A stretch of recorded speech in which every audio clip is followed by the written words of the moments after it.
Bonjour, bienvenue à Vraj Bhavan. Excusez-moi, les jambes font un peu mal aujourd'hui. Donc aujourd'hui, nous allons parler du Srimad Bhagavatam, le premier chant, chapitre 9, verset 29. Dharmam pravadatastasya sakala pratyupastita yoyoginas chandamrityor vanchitastu tarayana. Traduction. Alors qu'il exposait ces différents principes religieux, un moment particulier arriva, celui où le soleil entre dans la partie nord du zodiaque. Cette période est considérée de bon augure. Si l'homme vertueux meurt durant cette période, il va aux planètes édéniques. Bhishma avait reçu le pouvoir de déterminer quand il pourrait quitter ce corps, et il attendait ce moment favorable. On va lire l'autre verset, vous n'êtes pas obligé de répéter, parce qu'il n'y a pas de commentaire sur celui-ci. Tadopashamrit... Non, c'est pas comme ça. Tadopashamrit yagira sahasranir vimukta sangamana adi purushe krishnela satpita pate chaturbuje purastite milita drikvyata. Traduction. Ce merveilleux héros qui pouvait combattre 1 millier de guerriers avec une seule main conclut alors son discours.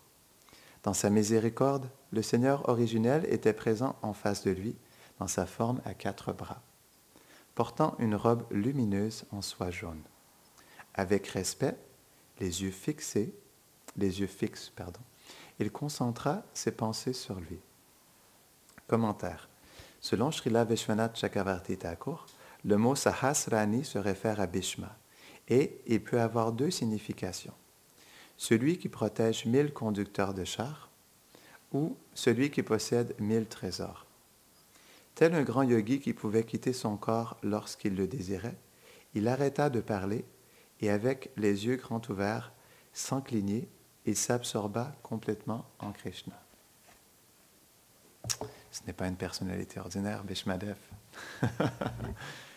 Et aussi, la manière dont il a quitté son corps, c'est quand même très épique. On ne voit pas ça dans le Srimad Bhagavatam, l'histoire de Bhishmadev et comment il quitte en fait son corps est très spécial, comment il rencontre Krishna et comment aussi il pousse Krishna à briser sa promesse pour protéger son dévot Arjuna. Donc c'est vraiment ce que Bhishmadev voulait faire ressortir. C'est pour montrer que Krishna, malgré tout, malgré qu'il est l'origine du Dharma, pour protéger son dévot, il est prêt lui-même à briser sa promesse. Non? Et pour réciproquer avec lui aussi, Krishna, il est venu jusqu'à lui et à son dernier moment, il a pu justement quitter son corps en regardant Krishna. Comme aussi, on se rappelle Haridas Thakur. Haridas Thakur, il a quitté son corps dans les bras de Chaitanya Mahaprabhu. Il était sur le point de quitter et donc Chaitanya, il sentait que la fin était proche. Et donc, dans un kirtan final, il a pris Haridas Thakur dans ses bras et il a regardé avec amour. Et de cette manière, Haridas Thakur, il a quitté son corps. Donc, les divertissements de Krishna avec ses dévots sont incomparables. Non? Ils sont vraiment merveilleux. Que ce soit dans la vie ou dans la mort, que ce soit au moment de la mort ou au moment de la naissance, on se rappelle aussi avec Parikshit Maharaj, non? Quand il était dans le ventre de sa mère, comme aussi Prahlad Maharaj. Prahlad Maharaj, il a reçu les enseignements de Narada Muni quand il était dans le sein de sa mère. Parikshit aussi a vu l'âme suprême, Krishna, dans son cœur. Quand il l'a vu dans le ventre de sa mère. C'est même expliqué qu'il était 8 pouces, non? 8 pouces de haut. Om Jnana Timirandasya Jnananjana Sharakaya Chakshurun Meditam Jena Tasmai Shri Gurave Namaha Shri Chaitanya Mano Vishtam Stapitam Jena Bhutare Swayam Rupa Kadamayam Dadati Swapadantikam He Krishna Karuna Sindhu Dinabandho Jagatpate Gopesha Gopika Kanta Radha Kanta Namostute Tapta Kanchana Gaurangi Radhe Vrindavaneshwari Vrishabhanu Sute Devi Pranamami Hari Priye Vanshakalpatarubhyashta Kripa Sindhubhyaeva cha Patitanam Pavanebhyo Vaishnavebhyo Namo Namaha Jaya Shri Krishna Chaitanya Prabhu Nityananda Shri Advaita Gadadhara Shivasadi Gaura Bhakta Vrinda Hare Krishna Krishna Krishna Hare Hare Hare Rama Rama Rama Hare Hare Namahom Vishnu Padaya Krishna Prishtaya Bhutare Srimate Bhaktivedanta Swaminiti Namine Namaste Sarasvati Deve Gauravani Pracharine Nirveshesha Shunyavadi Pashchatyade Shatarine. Donc, comme aujourd'hui est le jour de Kadashi, quel meilleur jour que le jour de Kadashi pour partager les divertissements de Krishna à Vrindavan. Donc aujourd'hui, j'aimerais vous parler de la forêt de Domilavan. Est-ce que vous connaissez la forêt de Domilavan? C'est une des sub-forêts à Vrindavan, donc il y en a plusieurs. Donc Domilavan, c'est une forêt qui est collée à Nandagram, qui est juste à côté. Et Dom, Do, on sait en sanskrit, donc Do veut dire deux. Et Milana veut dire rencontre. Donc deux personnes qui se rencontrent. Donc la forêt de Domilavan, c'est la forêt où deux personnes se rencontrent, qui? Radha et Krishna. Donc c'est un endroit où Radha et Krishna aiment beaucoup se rencontrer. Et ce qui est spécial à cet endroit, c'est que c'est une forêt qui est tout près de Nandagram. Donc il y a un sentiment spécial comme elle est juste à côté de la famille de Krishna. Mais c'est aussi la résidence de Nandimukhi et de Purnamasi. C'est expliqué qu'à cet endroit, dans cette forêt, Purnamasi et Nandimukhi ont un petit chalet, non? Un petit cottage en anglais, on dit un petit chalet, non? Donc, ils résident à cet endroit. Et aussi, c'est un endroit où il y a le kund, comment il s'appelle? Je me rappelle plus de leur nom. Runokhi et Jan. En tout cas, il y a deux gopis qui résident aussi à cet endroit. Junukhi et Runokhi, quelque chose comme ça, non? Deux gopis qui sont présentes aussi à cet endroit, qui font des services spéciaux pour le couple divin. Donc, c'est une forêt qui est très spéciale. Et aussi, c'est expliqué qu'en Nandeshvar, il y a deux cavernes, en fait, qu'on appelle Gufa. Il y a deux grottes où Nandimukhi et aussi Purnamasi résident à cet endroit, juste à côté de Nandagram, à la colline Nandeshvar. Donc, parfois, elles résident dans la forêt de Domilavan, et parfois elles résident aussi dans leur propre caverne à Nandeshvar. Non? Et donc, ce qui est intéressant, c'est que, donc je voulais vous parler un peu de Purnamasi, parce que c'est tellement une personnalité spéciale à Vraj. On comprend que Purnamasi, c'est la yoga maya personnifiée. Hein. Et ce qui est intéressant, nos acharyas expliquent que on pourrait dire que c'est elle qui est le chef d'orchestre des divertissements de Vrindavan. C'est elle qui écrit le scénario, non? Pour que les divertissements de Radha et Krishna soient toujours nouveaux, non? Toujours frais, non? Toujours différents. Mais il y a aussi une personne qui l'accompagne, parce qu'on comprend que, en fait, Purnamasi, à tous les matins, la première chose qu'elle fait, une fois qu'elle se réveille, elle va aussi réveiller Krishna. Elle rentre dans le palais de Nandagram, et à tous les matins, Mère Yashoda, elle reçoit Purnamasi. Et donc, ô Mère, ô Sainte Mère, non? C'est expliqué comme ça, ô Sainte Mère. S'il te plaît, accepte mes hommages. Donc, elle offre ses hommages. Et Purnamasi, c'est quand même une personnalité qui est imposante, même de sa stature. Dans le Radha Ganadash Dipika, c'est expliqué qu'elle est grande comme personnalité. Et comme c'est une brahmana ou une brahmani, non? Une brahmani où parfois c'est aussi expliqué lingini. Les lingini, ce sont des femmes qui sont brahmanas, non? Fait que c'est expliqué que les lingini, traditionnellement, elles portent le rouge. Elles ne portent pas d'ornement et elles sont toutes vêtues de rouge. Et donc, Purnamasi, elle est vêtue de cette couleur de rouge. C'est expliqué qu'elle est d'une complexion très claire, non? Et aussi, elle a les longs cheveux blancs très brillants. Et les Acharyas, ils les expliquent d'une manière très poétique qu'elle est comme, en fait, la pleine lune de l'amour pour Krishna, non? C'est comme ça qu'elle est décrite. Mais la différence entre Purnamasi et Nandimukhi aussi, elle est une brahmani, mais elle ne s'habille pas de la même manière parce qu'elle est jeune, non? C'est la sœur de Madhu Mangal, la fille de Sandipani Muni, mais elle habite avec Purnamasi. Mais malgré le fait qu'elle aussi, elle est une renonçante, une brahmani, elle s'habille comme les jeunes gopis de Vraj. Donc, elle s'habille avec toutes sortes d'ornements, non? Parce que dans les divertissements de Vrindavan, elle accompagne Radha et Krishna dans toutes sortes de circonstances, non? Et donc, Nandi Mukhi s'est expliqué qu'elle est toujours enjouée, en fait. Toujours dans la gaieté et toujours prête à servir le couple divin. Et elle s'habille de toutes sortes de saris de différentes couleurs et de magnifiques ornements, non? Et donc, Purnamasi, elle a un rôle très spécial. C'est expliqué que dans les différents rôles qu'elle fait, il y a un rôle qu'elle fait qui est très intéressant, c'est qu'elle s'assure que les divertissements de Radha et Krishna soient toujours nouveaux, toujours différents. Donc, c'est un de ses services principaux, non? Comme elle est, on pourrait dire, la directrice des divertissements de Vrindavan. Et aussi, j'essaie de me rappeler les différents aspects de Purnamasi, ça me reviendra plus tard, mais elle a une personne qui l'accompagne, donc une fois qu'elle réveille Krishna tous les matins, par la suite, elle rencontre Vrinda Devi à Vrindakund. Et c'est expliqué par nos acharyas que Purnamasi, elle est la directrice des divertissements de Vraj, et Vrinda Devi, elle est la chorégraphe. C'est ça qui est expliqué. Dans ces termes-là, elle est la chorégraphe. Et donc, on comprend aussi que Vrinda Devi, c'est la Lila Shakti, non? Et donc, avec Purnamasi, qui est la Yogamaya, ensemble, et à tous les jours, elle prépare, en fait, les divertissements, les festivals de Vrindavan. À travers différentes choses. Donc, c'est expliqué par nos acharyas que, à tous les jours, dépendamment du divertissement particulier, donc, Vrinda Devi et Purnamasi vont discuter ensemble de quels arbres ils vont placer à cet endroit, quelles fleurs, quel type de fleurs, quel parfum il y aura dans le lieu. Par exemple, si Radha et Krishna se rencontrent dans un kund en particulier, donc il y a toujours un parfum qui crée un certain sentiment, non? Et donc, à tous les divertissements, Purnamasi, elle choisit, en fait, avec Vrinda Devi, ils choisissent ce parfum. Ils choisissent aussi les décorations qui sont présentes dans le kund. Après ça, les couleurs qui sont présentes, parce que Vrindavan, comme c'est vivant, non? Et comme c'est fait toujours pour accompagner le sentiment de Radha et Krishna, Vrinda Devi va toujours ajuster la couleur aussi. Donc parfois, justement, la forêt, tout est vert, parfois tout est rouge, parfois tout est bleu, dépendamment de la nature du divertissement, non?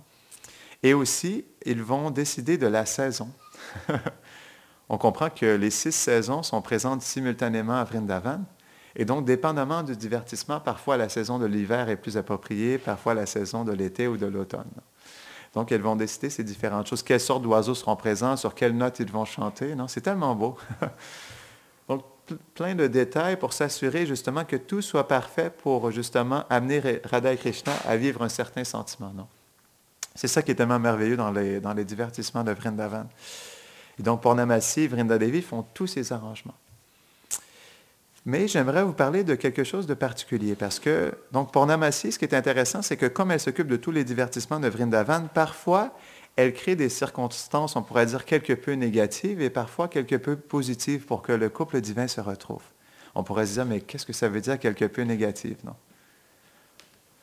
La raison pour ça, c'est que, en fait, nos acharyas, ils expliquent que tout est fait pour unir le couple divin. Et parfois, les obstacles sont nécessaires pour aider, on pourrait dire, à pimenter la rencontre du couple divin.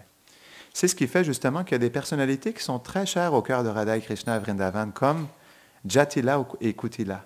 C'est même expliqué par nos acharyas que, en fait, ces personnalités qui font des obstacles à la rencontre de Radha et Krishna sont très chères au cœur du couple divin. Donc, c'est ça qui est tellement spécial, c'est que tout est fait dans le but d'unir le couple divin. Et parfois, justement, on entend ces personnalités comme Jatila et Kutila qui sont toujours en train de créer des obstacles. Et on a un certain sentiment, pourquoi, justement, sont-elles toujours en train de freiner, en fait, cette rencontre?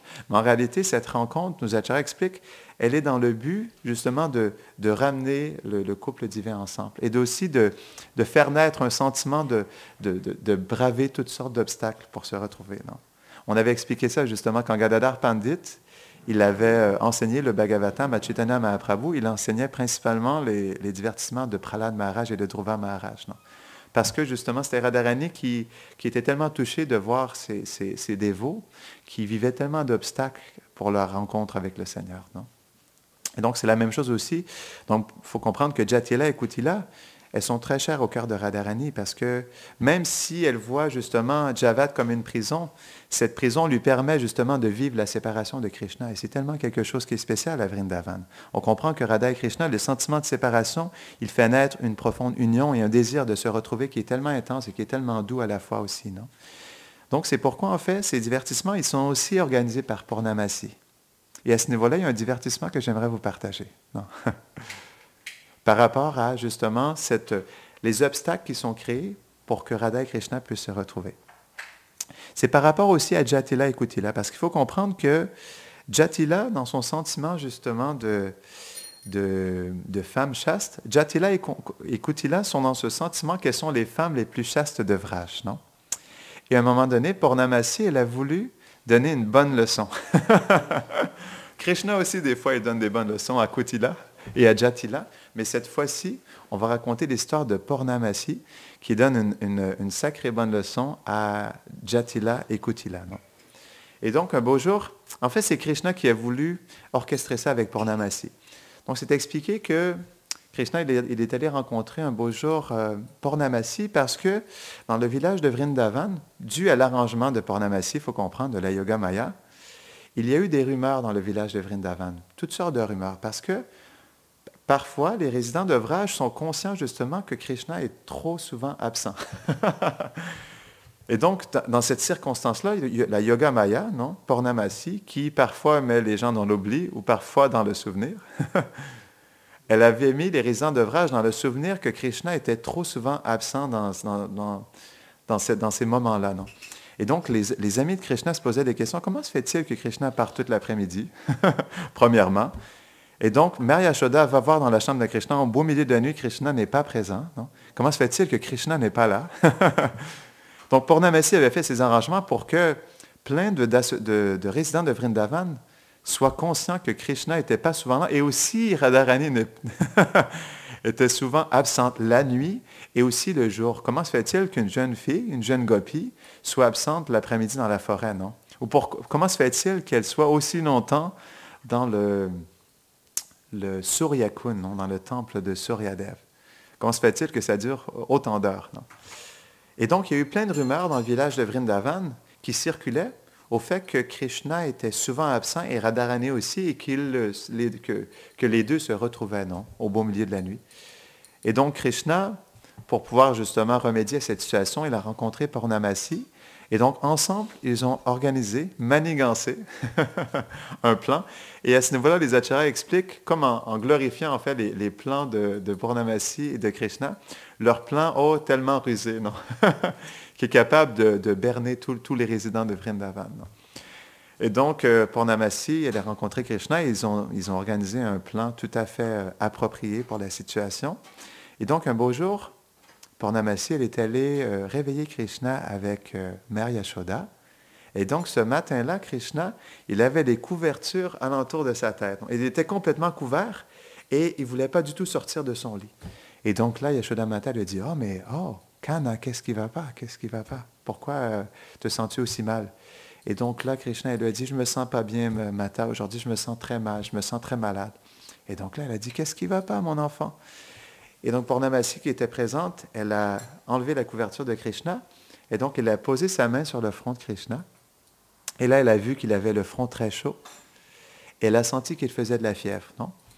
Et donc, elle a annoncé à Mère Yashoda, je vois que Kana n'est pas très bien ce matin, il a l'air malade, je ne sais pas exactement pourquoi. On saura plus tard pourquoi Krishna avait une fièvre. Mais donc, il n'était vraiment pas bien. Et donc, Purnamasi, elle a dit, je sais quoi faire, il a une très grande fièvre. Et même, elle a dit dans un suspense, pour créer quelque chose de très dramatique, elle a dit, j'ai tellement peur pour sa vie que je ne sais pas s'il va survivre aujourd'hui, s'il va continuer sa journée. Et donc, elle a dit, sa fièvre est tellement intense que j'ai peur qu'il nous quitte aujourd'hui. Et donc là, Mère Yashoda, elle était complètement dévastée. Et elle a demandé à elle a demandé à un physicien, parce qu'il y a un physicien, un docteur en fait personnel pour Krishna et sa famille. Et donc, Mère Yashoda, elle a demandé au physicien familial de venir pour voir qu'est-ce que Krishna avait. Et donc, ce qui s'est passé, c'est que il n'y avait pas seulement Purnamasi et Yashodhamata, il y avait les amis de Krishna qui étaient présents aussi. Puis, comme Krishna n'était pas bien, les résidents de Nandagram sentaient justement l'urgence.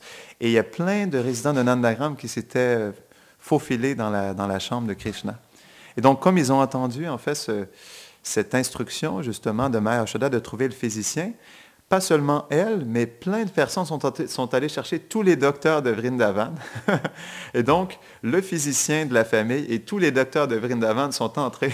Ils étaient tous présents dans la chambre de Krishna pour trouver justement quelle solution ils pourraient trouver pour essayer de sortir Krishna de sa maladie. Et donc, finalement, tous les docteurs qui étaient présents ne savaient pas quoi faire. C'était une maladie qu'ils n'avaient jamais vue auparavant. Et donc, ils étaient comme un peu ils étaient perdus. Quand ils ont vu les symptômes que Krishna avait, ils ne savaient pas quel médicament lui donner. Et donc, Purnamasi, elle a médité un instant, elle leur a dit, donc, OK, je vois que personne ne peut trouver de remède. Donc, ce que je vois maintenant, c'est que Krishna, il est atteint d'une grave maladie et la seule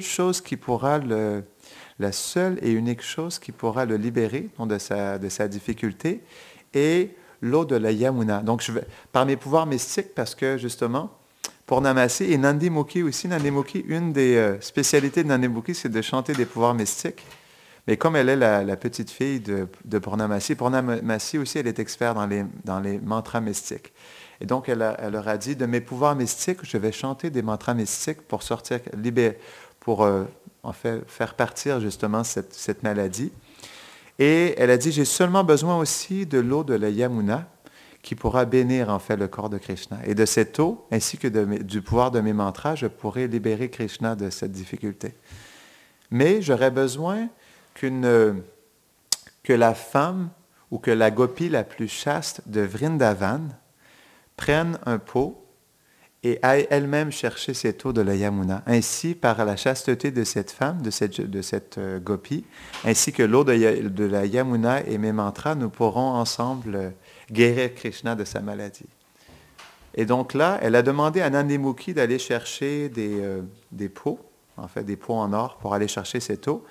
Et donc, elle a demandé à Nanda Baba, je ne sais pas pourquoi, mais elle lui a demandé à Nanda Maharaj s'il pouvait trouver la femme la plus chaste de Vrindavan. Et donc, Nanda Baba, il s'est dit, mais oh, Purnamasi, mais je ne sais pas qui est, toutes les femmes de Vrindavan sont chastes. Donc, Nanda Baba, il était complètement perdu, il ne savait pas qui trouver en fait, qui chercher, parce que pour lui, non, toutes les femmes de Vrindavan étaient chastes. Parce que justement, comme lui-même était chaste, il voyait toutes les femmes de Vrindavan comme des femmes chastes. Non? Parce que Prabhupada, il a expliqué ça à un moment donné. Un saint, comme il est chaste, il voit toutes les femmes comme des mères. Une personne qui est concupiscente, elle voit toutes les femmes comme des objets de son désir. Non? Et donc, Nanda Baba, comme il voyait juste des femmes chastes, il ne savait pas qui trouver en fait.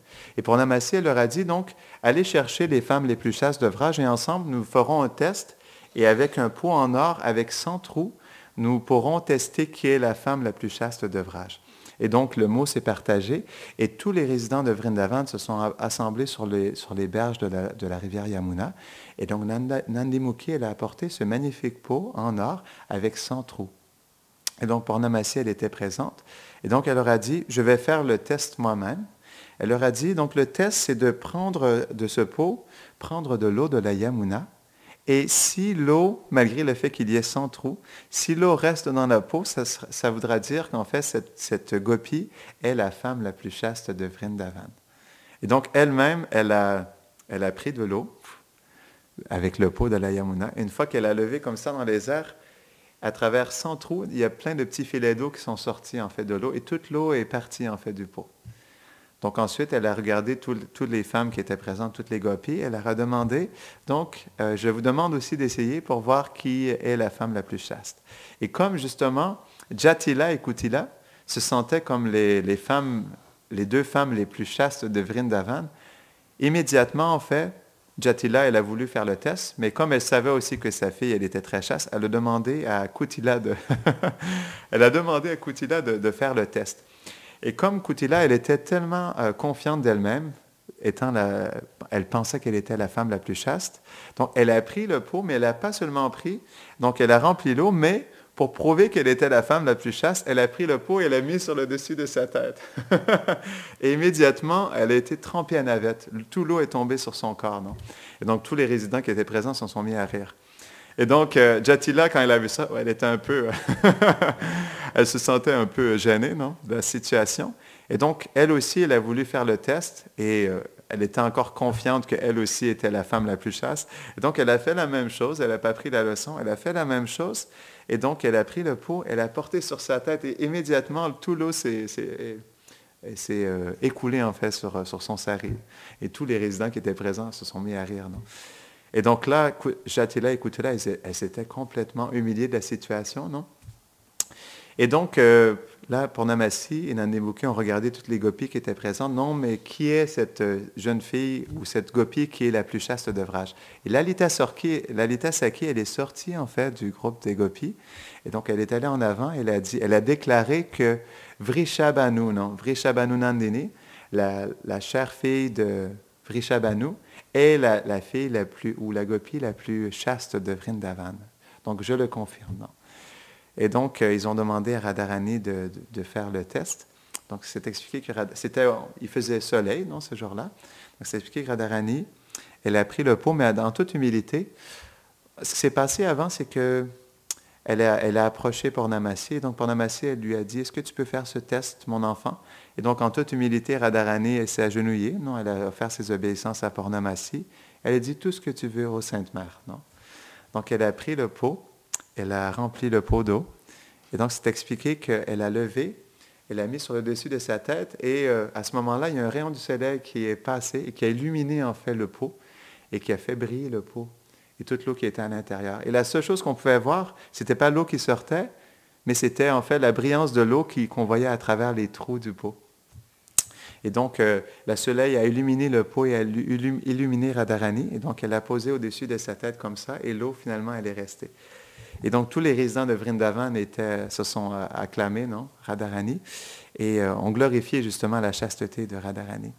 Et par la suite, tous les résidents de Nandagram sont revenus avec Radharani, et donc ils sont retournés jusqu'au palais de Nandagram. Et une fois que Purnamasi est retourné dans la chambre de Krishna avec l'eau de la Yamuna, c'est expliqué que, en fait, la première chose qui s'est passée, Krishna, il était inconscient tellement il était fiévreux, non? Et ce qui s'est passé, c'est que ce qu'il a sorti de son inconscience, c'est que Purnamasi, elle s'est posée juste à côté de Krishna. C'est expliqué que Radharani s'est mis dans le haut du lit, juste à côté de la tête de Krishna. Purnamasi sur le côté droit. Et donc Purnamasi, comme elle a vu que Krishna, il était comme inconscient, elle a dit, « Oh, Kana, en fait, on a fait un test pour savoir qui était la fille la plus chaste de Vraj, et c'est Radharani, en fait, qui a passé le test, et c'est grâce à elle que nous avons pu apporter cette eau de la Yamuna. » Et quand Krishna a entendu le nom de Radharani, immédiatement, il a ouvert ses yeux. Non? Et ce que nos acharyas expliquent, il était déjà guéri, on peut dire, de sa fièvre. Mais pour que le divertissement se termine, se conclue, donc il a laissé Purnamasi, donc elle a pris le pot rempli d'eau de la Yamuna, et donc elle a déversé sur tout le corps de Krishna. Et donc c'est expliqué que immédiatement Krishna, il était devenu complètement guéri, et il s'est relevé. Et donc, il a ouvert ses yeux. Et tous les résidents de Nandagram étaient totalement soulagés que Krishna, justement, ait pu se guérir de cette fièvre, non, de cette intense fièvre. Mais, ce que nos acharyas expliquent, c'est que, malgré le fait que c'était un divertissement, Krishna, il avait la fièvre. Pourquoi? Parce qu'il était en séparation de Radharani. C'est pourquoi, en fait, il avait une intense fièvre. Non, c'était pour cette raison. Donc, Purnamasi, elle a tellement une place spéciale à Vrindavan. Ce qui est intéressant, c'est que malgré le fait qu'elle soit la directrice et qu'elle organise le script, le scénario de tous les divertissements, elle aussi, comme les divertissements de Vrindavan sont tellement spéciaux, elle aussi, elle veut faire partie de ces divertissements. C'est ça qui est intéressant, non? Qui ne voudrait pas faire partie des divertissements de Vrindavan, de Radha et Krishna à Vrindavan? Donc, Purnamasi elle-même, malgré le fait qu'elle s'occupe du scénario et de tous les divertissements, elle aussi, elle veut faire partie et avoir différents rôles, en fait, dans les divertissements de Vrindavan. Donc, Purnamasi et Nandemuki, ils ont une place très spéciale à Vraj. On va terminer ici. Est-ce qu'il y a des questions ou des réflexions avant qu'on termine? Dans l'histoire, ils ont proposé à tous, sauf à Yashoda.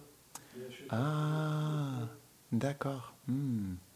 Donc, c'est expliqué Swamiji il expliquait que dans l'histoire, un détail que je ne connaissais pas, c'est expliqué qu'ils ont demandé à tous sauf Mary Yashoda. Et c'était pourquoi la raison? Parce que... Parce qu'elle pouvait aussi. Ah, d'accord. Parce que l'eau, elle aurait pu rester dans le pot. D'accord. Donc, ils ont demandé à tous sauf Mary Yashoda parce que le... En fait, Maria Shoda, elle voulait aller chercher l'eau. Et en fait, ils lui ont dit que, comme c'était sa mère, c'était pas possible. Donc, Mary Yashoda, elle voulait aussi aller chercher l'eau, mais ils lui ont dit comme c'était sa mère, c'était pas possible. Mais comme elle était aussi chaste, elle aurait pu rapporter l'eau aussi. Non? Merci. Est-ce que tu voulais rajouter autre chose? La forêt de Domilavanki et Purnamaseki. En fait, quand ils ont parlé de Radharani, ils sont tous mis à rire. Quand ils ont parlé de Radharani, comme tout le monde critiquait Radharani, tout le monde, ils ont trouvé ça complètement idiot de parler de cette fille, quoi. Et ils ont été chercher Radharani. Et je me rappelle plus si c'est Lalita. Et elle était très honteuse, Radharani, très, très humble, très, très humble. Et quand elle a pris, en fait, l'eau, comme ça, tout le monde a vu que c'était la plus chaste. Voilà. Krishna, en fait, il fait les divertissements comme ça pour glorifier ses dévots. Parfois, il met ses dévots au plus bas. Tout le monde critique, personne veut de son dévot, tout le monde le voit comme le pire. Et puis, petit à petit, à un moment, en fait, tout le monde se rend compte qu'ils avaient fait une erreur. Et à ce moment-là, le dévot, sa réputation, elle est 1000 fois plus élevée. C'est comme c'est la nature de Krishna à faire comme ça. Il peut vraiment mettre son dévot au plus bas niveau, quoi. Et on voit qu'il fait même ça avec Radharani. Hein.